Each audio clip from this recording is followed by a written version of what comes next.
If Audacity is giving you an error importing MP3 files, don't worry. This is usually an FFmpeg library issue, and the fix is actually pretty simple. In today's video, I'll show you exactly how to install and link FFmpeg so Audacity can import MP3s properly again.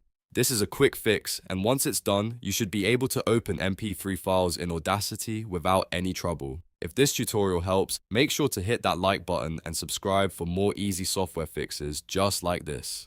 Alright, let's get started. First, open your browser and go to the official FFmpeg download page for Audacity. You want the official page because that ensures you're downloading the correct version that works with Audacity. On the page, look for the Windows installer and download the .exe file. Once the download finishes, open the installer and run it on your computer. Follow the on-screen steps and complete the installation. This part is important because FFmpeg adds the audio support library that Audacity needs in order to read and work with MP3 files. After the installation is complete, close everything down and restart Audacity. Restarting Audacity helps the program detect the new FFmpeg files you just installed. Once Audacity opens again, go to Edit, then Preferences, and then click Libraries. This is where Audacity shows whether it can find FFmpeg correctly.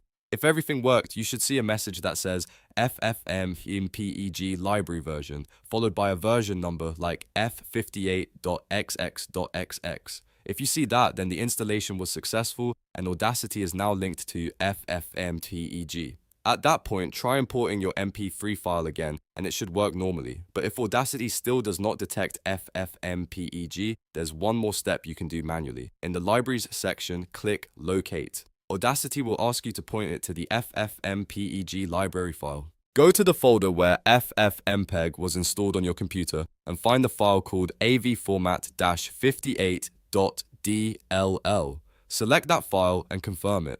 This manually connects Audacity to the correct library, which usually fixes the MP3 import error right away. Once that's done, go back and check the library screen again to confirm that the FFmpeg version is showing properly. If it is, you're all set. Now, you can import MP3 files into Audacity without the error message getting in the way, and that's it. You fixed the Audacity MP3 import issue by installing and linking FFmpeg the right way. If this video helped you out, please give it a thumbs up and subscribe for more simple step-by-step tech guides. Thanks for watching, and I'll see you in the next one.